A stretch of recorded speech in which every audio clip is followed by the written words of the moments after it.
नमस्कार जोहार, मैं याचना जायसवाल। आप देख रहे हैं न्यूज झारखंड। चलिए जानते हैं सुबह से लेकर शाम तक की झारखंड की तमाम बड़ी खबरों को। जेएसएससी सीजीएल 2023 पेपर लीक मुद्दे पर विधानसभा में जोरदार हंगामे के बीच 4,981 करोड़ का अनुपूरक बजट पेश। झारखंड विधानसभा के बजट सत्र के पहले दिन की शुरुआत हंगामेदार रही। Jharkhand staff service commission common graduate level exam 2023 के पेपर लीक के मुद्दे पर सदन शुरू होते ही विपक्ष ने हंगामा शुरू कर दिया। मुख्य विपक्षी दल भारतीय जनता पार्टी के सांसदों ने सीजीएल पेपर लीक मामले की केंद्रीय अन्वेषण ब्यूरो से जांच करने की मांग पर हंगामा किया।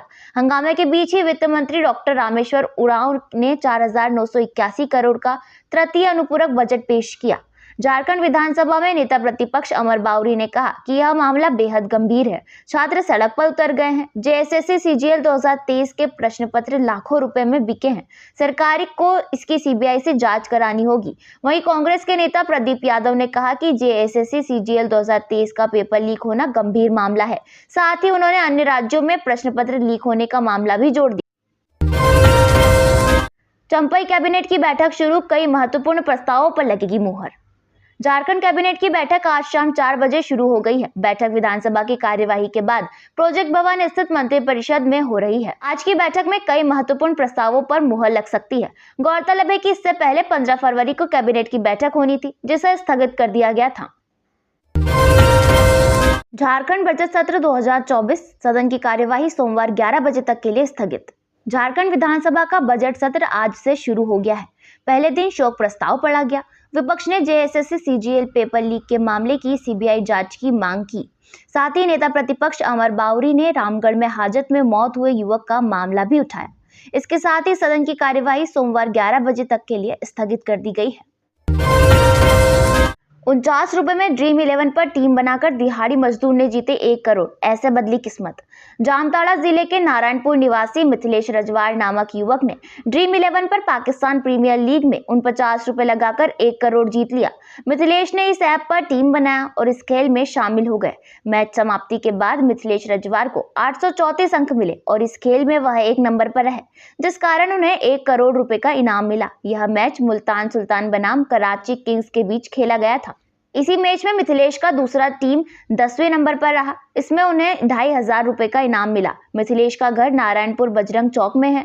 वह अपनी मां और 3 भाई के साथ खपरेल के घर में रहता है। घर में महज कुछ ही दूरी पर शराब दुकान में मिथिलेश काम करता है। मिथिलेश की पढ़ाई इंटर तक हुई है। उसने बताया कि विगत 3 वर्षों से मोबाइल और ऑनलाइन क्रिकेट गेम खेल रहा है। उन्होंने कहा कि ड्रीम 11 से जीती गई राशि से वह अपना और अपने परिवार के लिए एक अच्छा घर बनाएगा, अपने बेटी का ब्याह रचाएगा और अपने लिए कोई अच्छा सा रोजगार आरंभ करेगा।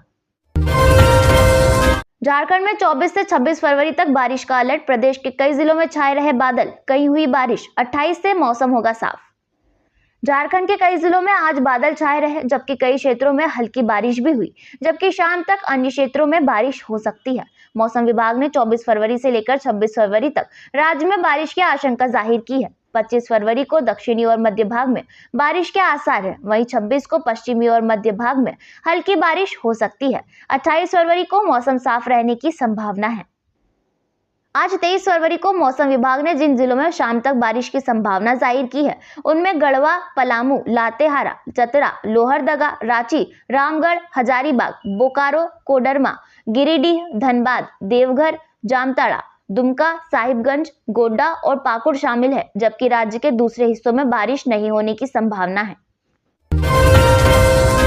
रांची टेस्ट मैच को लेकर क्रिकेट फैंस पर छाया खुमार। स्टेडियम में मैच देखने को लेकर उमड़ रही भीड़। राजधानी रांची में क्रिकेट का जुनून जोरों पर है। आज सुबह से टिकट काउंटर पर लोगों की भारी भीड़ उमड़ी हुई है। लोग अपने चेहरे पर तिरंगे का टैटू लगाकर मैच देखने जा रहे हैं। क्रिकेट का शर्ट 200 रुपए में बिक रहा है। विदेशी मेहमान भी टिकट काउंटर में लाइन में लगे हैं। सुबह 8 बजे से ही दर्शक लाइन लगाकर धुरवा स्थित जेसीए स्टेडियम में प्रवेश ले रहे हैं। मैच को लेकर सुरक्षा भी कड़ी है। क्रिकेट प्रेमी भारत माता की जय, जीतेगा भाई जीतेगा, भारत जीतेगा का नारा लगा रहे हैं। राष्ट्रीय ध्वज को भी खरीदने की लोगों में होड़ लगी हुई है।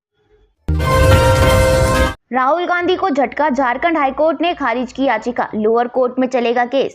कांग्रेस सांसद राहुल गांधी को झारखंड हाईकोर्ट से बड़ा झटका लगा है। वर्ष 2018 में भारतीय जनता पार्टी के तत्कालीन अध्यक्ष अमित शाह के खिलाफ टिप्पणी मामले में फैसला सुनाते हुए झारखंड हाईकोर्ट ने राहुल गांधी की याचिका खारिज कर दी है। बता दें कि एमपी एमएलए कोर्ट के सम्मन के खिलाफ हाईकोर्ट में याचिका दाखिल की गई थी, जिसे आज हाईकोर्ट ने रिजेक्ट कर दिया। अब इस मामले में राहुल गांधी के खिलाफ निचली कोर्ट में ट्रायल चलता रहेगा। बता दें कि पिछली सुनवाई में हाईकोर्ट ने फैसला सुरक्षित रख लिया था। बता दें कि रांची सिविल कोर्ट ने समन जारी होने के बाद राहुल गांधी की ओर से झारखंड हाईकोर्ट क्वेंशिंग याचिका दाखिल की गई थी। बजट सत्र में हाजत में युवक की मौत का मामला नेता प्रतिपक्ष ने उठाया। बोले, पुलिस की पिटाई से हुई है मृत्यु। शोक प्रस्ताव पढ़े जाने के दौरान नेता प्रतिपक्ष अमर बाउरी ने रामगढ़ जिले के थाने के हाजत में हुई युवक की मौत का मामला उठाया। उन्होंने पुलिस पर गंभीर आरोप लगाते हुए कहा कि युवक की मौत पुलिस की पिटाई से हुई है। इस मामले में पीड़ित परिवार को न्याय मिले। रामगढ़ जिले के थाने के हाजत में चोरी मामले में पूछताछ के लिए बंद 18 वर्षीय युवक की मौत हो गई। इसके बाद पुलिस ने शव को पोस्टमार्टम हाउस में रखवा दिया, जिसके बाद मृतक के परिजनों ने जमकर हंगामा किया। अनिकेत की मृत्यु के बाद परिजनों ने खूब हंगामा किया है। परिजनों का कहना है कि उन्हें उनके बेटे से मिलने नहीं दिया गया, यह भी नहीं बताया गया कि वह कहां है। पिता का कहना है कि दोनों नंदा बार में काम कर रहे थे, तभी पुलिस आई और मेरे बेटे को उठाकर ले गई। बाद में पता चला कि उसकी मौत हो गई है। जेएसएससी पेपर लीक में सीबीआई जांच से कम कुछ भी मंजूर नहीं, भाजयुमो की राज्यपाल से मांग। भारतीय जनता युवा मोर्चा के अध्यक्ष शशांक राज के नेतृत्व में एक प्रतिनिधिमंडल ने जेएसएससी सीजीएल पेपर लीक मामले की सीबीआई जांच को लेकर राज्यपाल सीबी राधाकृष्णन से मुलाकात की। शशांक राज ने कहा कि पेपर लीक मामले की सीबीआई जांच से कम कुछ भी मंजूर नहीं है। शशांक राज ने आरोप लगाया कि राज्य सरकार एसआईटी जांच के नाम पर पूरे मामले की लीपापोती करना चाहती है। हम इससे संतुष्ट नहीं हैं। राज्यपाल के नाम सौंपे गए ज्ञापन में भाजयुमो ने बिंदुवार जेएसएससी सीजीएल परीक्षा में विलंब और गड़बड़ियों का मुद्दा उठाया है। राज्यपाल के नाम सौंपे ज्ञापन में कहा कि राज्य सरकार बीते 4 साल में जेएसएससी सीजीएल की परीक्षा का सफल संचालन नहीं कर सकी।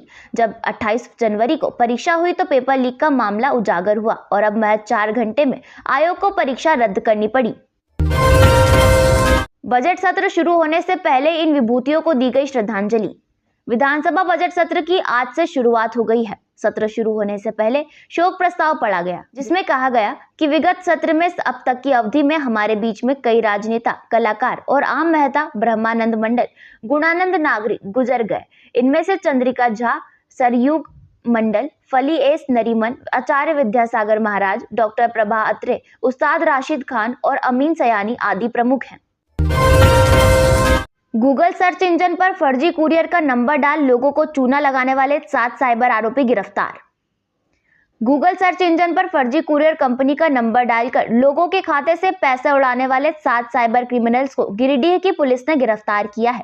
साइबर आरोपियों के खिलाफ चलाए जा रहे अभियान के दौरान गिरिडीह पुलिस को अहिल्यापुर थाना क्षेत्र के पंदनिया में छापेमारी के दौरान यह बड़ी सफलता मिली है। जेल में बंद निलंबित चीफ इंजीनियर वीरेंद्र राम के सहयोगी ताराचंद और हरीश यादव की जमानत पर हाईकोर्ट में सुनवाई पूरी, आदेश सुरक्षित। मनी लॉन्ड्रिंग मामले के आरोप में जेल में बंद ग्रामीण विकास विभाग के निलंबित चीफ इंजीनियर वीरेंद्र राम के सहयोगी हवाला कारोबारी ताराचंद एवं नीरज मित्तल के सहयोगी हरीश यादव की जमानत याचिका की सुनवाई झारखंड हाईकोर्ट में शुक्रवार को हुई। मामले में कोर्ट ने प्रार्थी और ईडी का पक्ष सुना। इसके बाद कोर्ट ने इन दोनों के मामले में फैसला सुरक्षित रख लिया। वीरेंद्र राम के 2 अन्य सहयोगियों राम प्रकाश भाटिया एवं सीए नीरज मित्तल की ओर से दाखिल जमानत याचिका वापस ले ली गई। जेएसएससी घोटाले का क्या हुआ महोदय, वेल में बीजेपी विधायकों का हंगामा, स्पीकर ने लाइव टेलीकास्ट पर लगाई रोक। सदन की कार्यवाही शुरू होते ही भाजपा विधायक ने स्पीकर रविंद्रनाथ महतो से पूछा कि महोदय जेएसएससी घोटाले का क्या हुआ। विधायक अमित मंडल ने स्पीकर से यह पूछा, जिस पर स्पीकर ने कहा कि कई दिन हम लोग रहेंगे, सब पर बात होगी। जिसके बाद विधायक वेल में जाकर हंगामा करने लगे। हाथ में स्लोगन लिखे कागज के लिए सभी विधायक सीबीआई जांच की मांग को लेकर हंगामा करते रहे, जिसके बाद स्पीकर ने लाइव टेलीकास्ट पर रोक लगाई। हालांकि सदन की कार्यवाही जारी रहेगी। हंगामा कर रहे विधायकों को स्पीकर रविंद्रनाथ महतो ने कहा कि इतना आक्रामक काहे हो रहे हो, आप लोग अपनी सीट पर बैठिए। इसके बाद नेता प्रतिपक्ष अमर बाउरी ने कहा कि छात्र आंदोलन कर रहा है, इसी सदन ने कदाचार रोकने के लिए कानून बनाया था। सीबीआई जांच के लिए राज्य सरकार अनुशंसा करे। नींबू पहाड़ अवैध खनन का मामला, सीबीआई जांच का रास्ता साफ। झारखंड कोर्ट ने सरकार की याचिका खारिज की, केंद्रीय जांच एजेंसी ने रोक हटाई। नींबू पहाड़ में अवैध खनन के मामले में सीबीआई जांच पर लगी रोक को झारखंड कोर्ट ने हटा दिया है। अब इस मामले की जांच को सीबीआई आगे बढ़ा सकेगी। दरअसल नींबू पहाड़ में अवैध खनन मामले में राज्य सरकार की सहमति के बगैर सीबीआई की ओर से एफआईआर दर्ज करने को लेकर हाईकोर्ट में याचिका दायर की गई थी, जिसे कोर्ट ने खारिज कर दिया है। साहिबगंज के नींबू पहाड़ पर सीएम हेमंत सोरेन के विधायक प्रतिनिधि पंकज मिश्र एवं अन्य के संरक्षण में अवैध खनन का आरोप लगाते हुए सीबीआई जांच की मांग को लेकर याचिका दायर की थी। हाईकोर्ट ने अपने फैसले में राज्य सरकार की याचिका खारिज की। हाईकोर्ट के न्यायमूर्ति सुजीत नारायण प्रसाद की कोर्ट ने यह फैसला सुनाया। मामले में दोनों पक्षों की बहस पूरी होने पर कोर्ट ने मामले में फैसला सुरक्षित रखा था। धनबाद में हल्द के सभी गेटों को झामुमो ने किया जाम, शुरू की अनिश्चितकालीन आर्थिक नाकेबंदी। हल्द सिंदरी के मुख्य द्वार पर 18 महीनों से 4 सूत्री मांगों को लेकर धरना प्रदर्शन पर बैठे झारखंड मुक्ति मोर्चा कार्यकर्ताओं ने मुख्य द्वार समेत सभी 4 गेटों को बंद कर दिया। आज शुक्रवार से अनिश्चितकाल के लिए आर्थिक नाकेबंदी भी शुरू कर दी है। इसमें सिर्फ जरूरी सुविधाओं को छूट दी गई है। झामुमो धनबाद महानगर के उपाध्यक्ष रामू मंडल ने बताया कि 23 जनवरी को हल्द सिंदरी प्रबंधन को पत्र देकर 4 सूत्री मांगों पर सकारात्मक पहल के लिए हमने आग्रह किया था। इनमें स्थानीय व विस्थापितों को 75% संविदा और स्थायी क्षेत्रों में नियोजन, कार्यरत श्रमिकों को न्यूनतम मजदूरी, कार्यरत श्रमिकों को स्थायी करने तथा आदिवासियों को यूरिया ट्रांसपोर्ट का काम देने की मांग की। पंडारा ओपी इलाके में हुए डबल मर्डर में रांची पुलिस के हाथ अब तक खाली, नहीं मिला कोई सुराग। राजधानी रांची में अपराधियों के हौसले बुलंद हैं। अपराधी बेखौफ होकर आपराधिक मामलों को अंजाम दे रहे हैं। ताजा मामला पंडारी ओपे इलाके का है, जहां अपराधियों ने बेखौफ अंदाज में बीते दिनों पति पत्नी की गोली मारकर हत्या कर दी थी और मौके से फरार हो गए थे। मामले के 24 घंटे बीत जाने के बाद भी रांची पुलिस के हाथ खाली है। हालांकि रांची पुलिस ने इस मामले में कई लोगों से पूछताछ की है। अपराधियों ने इस घटना को अंजाम क्यों दिया है, इसकी वजह सही जानकारी भी सामने नहीं आ पाई है। इस घटना से इलाके में दहशत का माहौल है। मृतक का नाम बिरसा उरांव है। वहीं इसके साथ ये भी जानकारी सामने आ रही है कि वो आपराधिक गतिविधियों में संलिप्त रहा था। पाकुड़ में 9 एसआई की पोस्टिंग, संजीव कुमार झा बने मुफस्सिल थाना प्रभारी। पाकुड़ के विभिन्न जिलों से तबादला होकर आए 9 एसआई की पोस्टिंग कर दी गई है। पाकुड़ एसपी प्रभात कुमार ने विभिन्न थाना ओपी में तत्काल प्रभाव से अगले आदेश तक के लिए पदस्थापित किया है और अविलंब योगदान देने का आदेश दिया है। एसआई संजीव कुमार झा मुफस्सिल थाना प्रभारी बनाया है। नवीन कुमार को हिरणपुर थाना, सनी सुप्रभात को महेशपुर थाना, अमित कुमार सिंह को पाकुड़िया थाना, रंजन कुमार सिंह को लिट्टीपाड़ा थाना, धनुषधारी रवि को एसटी थाना, सुखदेव कुमार शाह को माल पहाड़ी ओपी, विवेक कुमार को रद्दीपुर ओपी और सर्वदेव राय को सिमलौंग ओपी थाना प्रभारी बनाया है। एसपी ने इससे संबंधित आदेश जारी कर दिए। सभी जिला मुख्यालय में छोटे हवाई जहाज के लिए रनवे का होगा विस्तार। गिरिडीह के लिए 60.75 करोड़ रुपए मंजूर। गिरिडीह स्थित बोडो हवाई अड्डा का रनवे विस्तार होगा। इसके लिए 25 एकड़ भूमि का अधिग्रहण किया जाना है, जिसमें 17.97 एकड़ भूमि रैयतों से अधिग्रहित की जाएगी। राज्य सरकार ने इसकी अनुमति प्रदान कर दी है। विगत दिनों कैबिनेट की बैठक में इसकी स्वीकृति ली गई थी। अब रैयतों से ली जाने वाली 17.97 एकड़ भूमि अधिग्रहण के बदले 60.75 करोड़ रुपए मुआवजा भुगतान करने के लिए मंजूरी प्रदान कर दी गई है। मंत्रिमंडल सचिवालय एवं समन्वय विभाग अंतर्गत नागर विमानन प्रभाग की ओर से संकल्प जारी कर दिया गया है। गिरिडीह के पचम्बा थाना क्षेत्र में जमीन खरीदी बिक्री मामले में भूमाफिया आजम के खिलाफ डीएसपी के निर्देश पर धोखाधड़ी का केस दर्ज। गिरिडीह के रजिस्ट्री कार्यालय में गुरुवार को जमीन विवाद का मामला सामने आने के बाद डीएसपी ने पचम्बा थाना प्रभारी को धोखाधड़ी का केस दर्ज करने का निर्देश दिया। गुरुवार की देर शाम डीएसपी के निर्देश पर पचम्बा के गढ़ मोहल्ला निवासी मोहम्मद आजम के खिलाफ धोखाधड़ी का केस दर्ज हुआ। पचम्बा के हंडाडीह निवासी अनिल पांडे के आवेदन पर पचम्बा थाना प्रभारी ने मोहम्मद आजम के खिलाफ धोखाधड़ी का केस दर्ज कर मामले की जांच में जुट गई है। वहीं पुलिस सूत्रों की माने तो पचम्बा थाना कांड संख्या 2324 केस दर्ज होने के बाद आरोपी आजम फिलहाल फरार बताया जा रहा है। झारखंड की और खबरों के लिए बने रहिए हमारे साथ। हमारे चैनल न्यूज झारखंड पर चैनल को सब्सक्राइब करें, साथ बेल आइकन को प्रेस करें। नमस्कार।